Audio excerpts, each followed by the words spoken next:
Saludos por acá, Héctor Luzardo, estudiante del segundo año de Derecho de la carrera Derecho de la sección SP02. Abordaremos un tema que tiene que ver con la criminología y la criminalística, los indicios, las pruebas y las evidencias. Los indicios son pistas o señales que permiten buscar una línea de acción para investigar. Sin embargo, ellos se caracterizan por ser incompletos, subjetivos y no concluyentes. Un ejemplo fundamental de los indicios puede ser huellas dactilares en la escena del crimen. Algún otro indicio podría ser rastros de pólvora en la ropa del sospechoso. Abordando ahora lo que son las pruebas, si se quiere, son más de carácter en su conjunto, es decir, son esas evidencias que son de más confianza, que generan más certidumbre, se caracterizan por ser objetivas, completas, veraces. Un ejemplo importante de lo que es las pruebas se fundamenta o pueden corroborarse a través de lo que es la declaración del sospechoso, del imputado, documentos que comprometan al sospechoso o imputado. En el tema de las evidencias, acá es un conjunto que requiere un análisis más científico, de más peritaje, de más expertos, para que en su conjunto permita una investigación más veraz, objetiva, puntual, específica, contundente en lo que es la situación jurídica, legal y desde el punto de vista evidencial. Se caracterizan por ser contundentes, veraces, objetivas, completas y muy objetivas sobre todo. Ellas generan esa certidumbre a la hora de la investigación criminológica o criminalística. También un ejemplo fundamental de lo que son las evidencias, como son ese conjunto de pruebas, pueden ser documentos que comprometan al sospechoso, declaraciones, testigos en la escena del crimen, análisis desde el punto de vista científico y pericial de expertos en materia criminológica que comprometan al sospechoso o en este caso al imputado. Haciendo un resumen preciso y conciso y bastante corto, los indicios son esas pistas, esas señales, las pruebas lo demuestran y las evidencias lo confirman con contundencia. Buenas noches, quien les habla, Norma Díaz. En esta oportunidad les voy a desarrollar lo que se trata búsqueda y localización de indicios en el lugar de los hechos. Entre los indicios que más suelen hallarse en el lugar de los hechos se encuentran, uno de ellos son los presuntos instrumentos materiales del ilícito delito, como por ejemplo las armas de fuego, proyectiles, instrumentos cortantes, veneno, entre otros. Por otra parte, las huellas del autor o relacionadas con él encontramos como son las impresiones dactilares, pisadas, escrituras y marca de estas, como por ejemplo el cabello y resto de sangre. También la localización de los hechos se relaciona, como por ejemplo en el cadáver, rigidez cadavérico o el proceso de putrefacción, espasmo cadavérico de la persona. Es importante saber que las huellas del lugar y del proceso del delito son posición y estado de los objetos de los indicios. La localización en un lugar de los hechos pueden variar.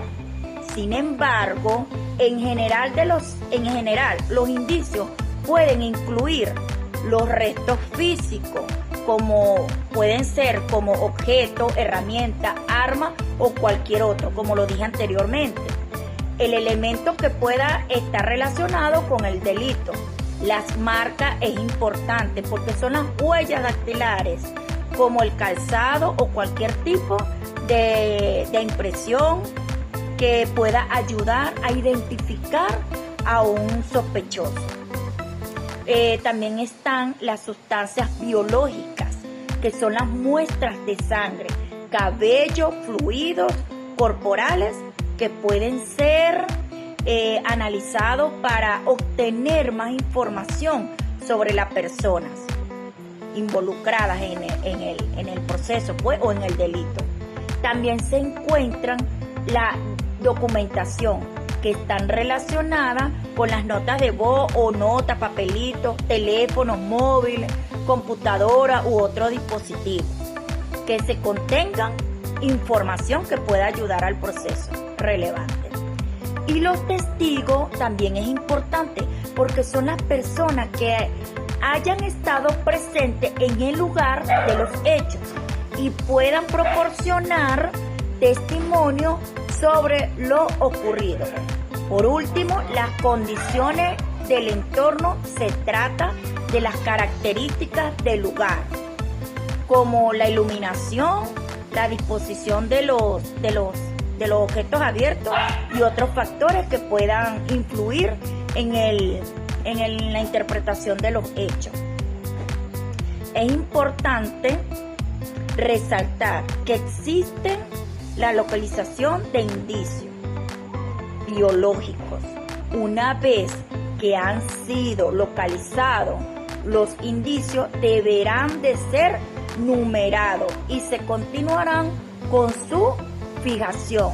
No es más que la descripción escrita fotográfica, croquis simple, que debe ser, como ya se indicó, de lo general a lo particular, como una redacción sencilla y un vocabulario con terminología común, completa, minuciosa y metódica, sistemática y descriptiva. Ahora bien, la fotografía que se maneja de lo general a lo particular, tomando en vista generales, vistas medias. Quien les habla, Kenia Olivar. Es de suma importancia una eficiente y recolección, levantamiento, embalaje, etiquetado de los indicios, ya que si presentan algún defecto en el lugar de la investigación o un manejo inadecuado, puede contaminar, deteriorar, diluir o destruir la naturaleza física y química de los mismos. Se debe tener sumo cuidado y precaución a la hora de la recolección, porque de ellos dependerá el curso de toda la investigación. La cadena de custodio, según tutoral Eloy, es el registro cronológico y minucioso de la manipulación adecuada de los elementos y los rasgos e indicios hallados en el lugar de los hechos durante todo el proceso judicial. En cuanto a las normas generales para la recolección de los indicios, son fundamentales y primordiales en el ámbito de la investigación, ya sea en el contexto judicial, forense o de seguridad. Estas normas aseguran que los indicios que se recojan de manera adecuada, preservando su integridad, naturaleza y sobre todo y esencial su valor probatorio. A continuación se presentan algunas de las normas generales más resaltantes. En cuanto a la preservación de la escena, es asegurar que se mantenga intacta hasta que se complete la recolección total de todos los indicios. Esto incluye restringir el acceso a personas no autorizadas. Luego, con la documentación, es decir, registrar detalladamente la escena y los indicios encontrados. Esto incluye la toma de fotografía, los videos, la elaboración de croquis, un plano, es decir, especificar la ubicación. Detallista. En cuanto a la identificación de los indicios, es escribir claramente en cada detalle recolectado, asignándole un número o un código en su ubicación exacta. También la manipulación mínima, entre menos contacto, entre menos manipular esa escena o ese indicio, mucho mejor. Es una herramienta adecuada, también puede ser los guantes para evitar contaminar eso. La recolección adecuada es utilizar técnicas y herramientas apropiadas para cada prueba. Ejemplo, Pruebas biológicas, huellas dactilares. Objetos físicos, ¿verdad?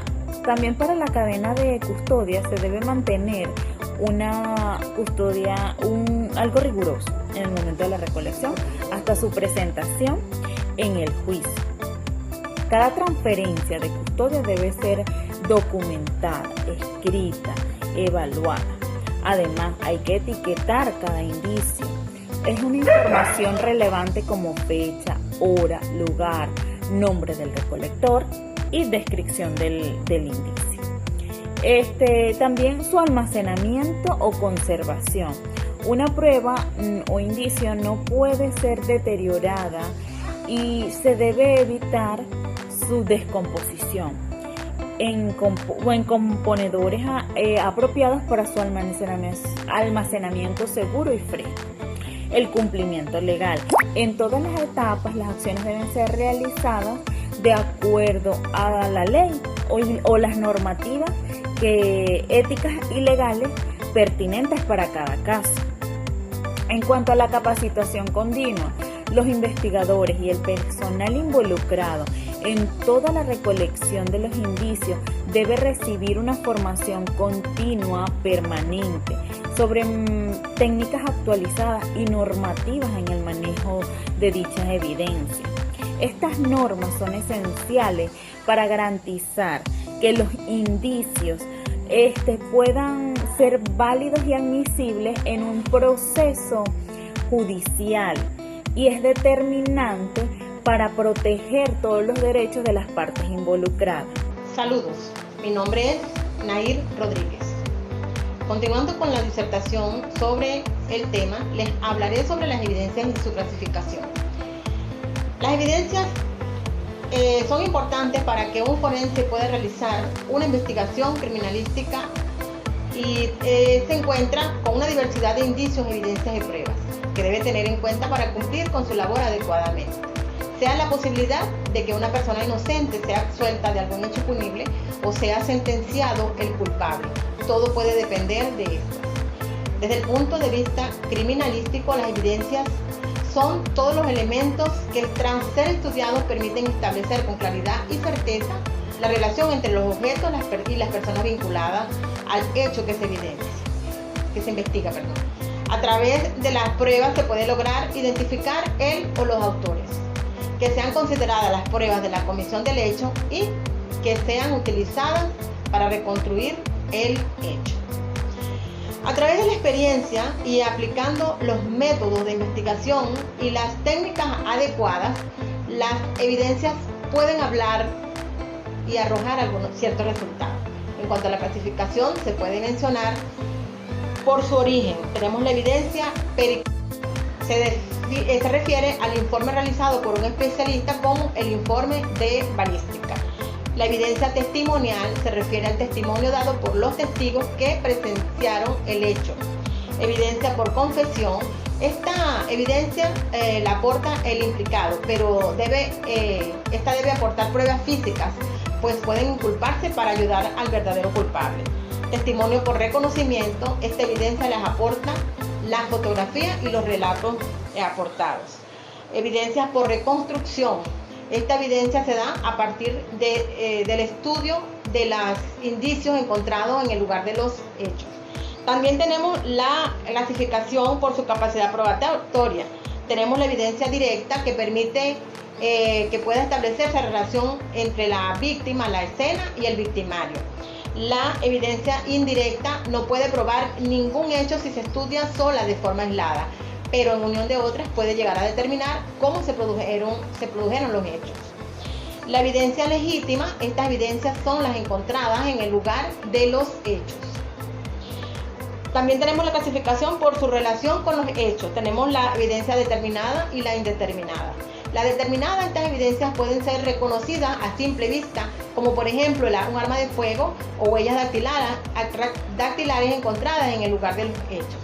Y la evidencia indeterminada, estas evidencias necesitan de un análisis más profundo para conocer la naturaleza, la composición o la estructura. Un ejemplo, pelos, orina, vómitos. Saludos, mi nombre nombre es Germán López. Continuando con la exposición, vengo a hablarles sobre la recolección de indicios, pruebas y evidencia. Es un proceso crucial en la investigación de cualquier delito. En primer factor tenemos la protección de la escena del crimen, que tenemos que resguardar el área donde ocurrió el hecho, protegiendo el lugar. Como segundo factor tenemos identificación de indicios. Tenemos que observar minuciosamente todas las pruebas recolectadas que ha ocurrido en el hecho, como son armamento, sangre, huellas dactilares y etcétera. Como tercer factor tenemos documentación y cadena de custodia. Es fundamental documentar de manera completa y precisa todo el proceso de recolección, método de recolección y embalaje y las pruebas personas que participaron en el proceso. Se establece una cadena de custodia interrumpida para cada evidencia. También en cuarto factor tenemos la capacitación y experiencia del personal encargado del hecho. También tenemos que tener un protocolo pegado a las normativas. Igualmente tenemos que tener comunicación y colaboración entre los mismos organismos que estén capacitados para estar en el hecho. Al considerar cuidadosamente estos factores durante la recolección de indicios, pruebas y evidencia, se puede garantizar la integridad y admisibilidad de las pruebas en un proceso judicial, lo que contribuye a la resolución efectiva de delitos e incidentes.